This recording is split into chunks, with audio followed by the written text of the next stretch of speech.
Hey there all my brownies, time for video number 13 right here, and she's gonna be a good one. Anyways, don't you just hate it when you can't find something no matter how hard you look for it? I mean, you could have sworn it was just there, but no matter how hard you look for it, it's not there. Like, today, I tore my house apart looking for my beret for my cadet uniform, because I'm in cadets and everything like that. But anyways, I couldn't find my beret, which is like the hat you wear.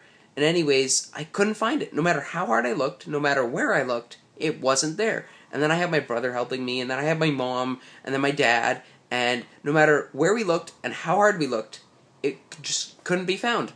And it just sucks when you can't find something, no matter how hard you're looking for it. And it's really frustrating. But anyways, that's not the main reason I'm here to talk about what I'm here to talk about.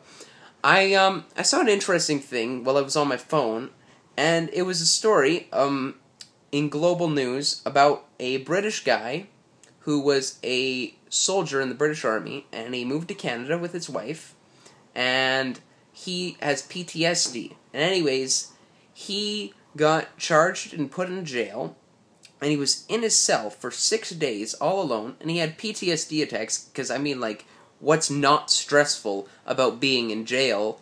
And so anyways, he had a bunch of attacks and like panics or whatever. I don't really know the words for it.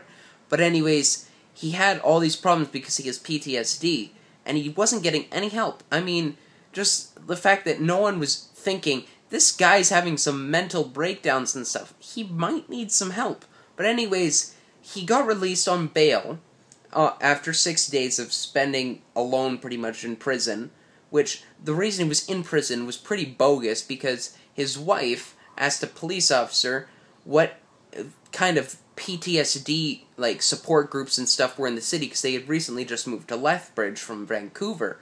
And so anyways, they were in Lethbridge, and she asked this police officer about PTSD stuff and where they can get help and support groups and stuff, and the police officer took it the wrong way, as if she was like slyly saying, my husband's abusing me because he has PTSD and he's a bad guy.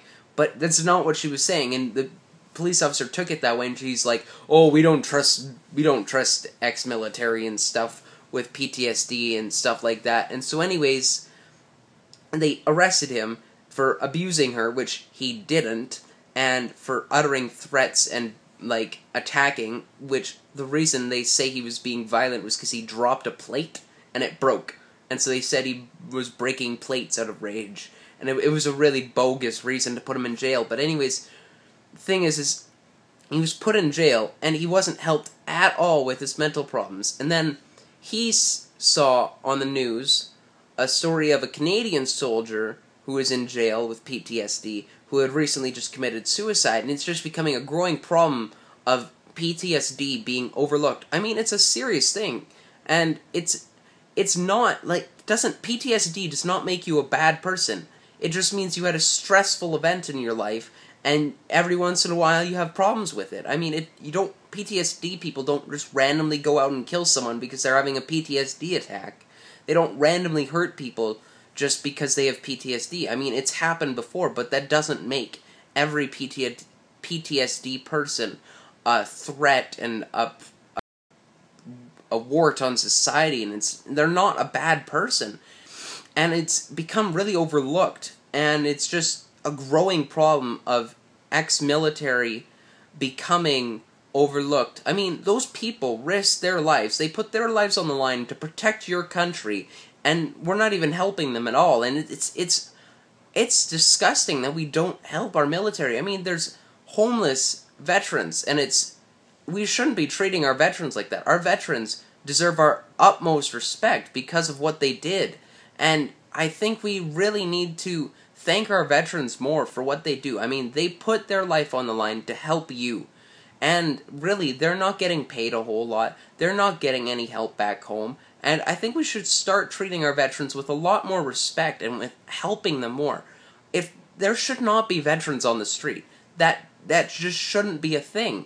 I mean, they should come home, and they should be rewarded. I mean, back in the Roman time, once you were done your tenure with the military, which you probably wouldn't finish because you'd probably die because it was Romans and everything. But anyways, once you were done, you would literally be set for the rest of your life. After you were 50 years old, they would retire and give you a house and money and everything, and you would be super well off.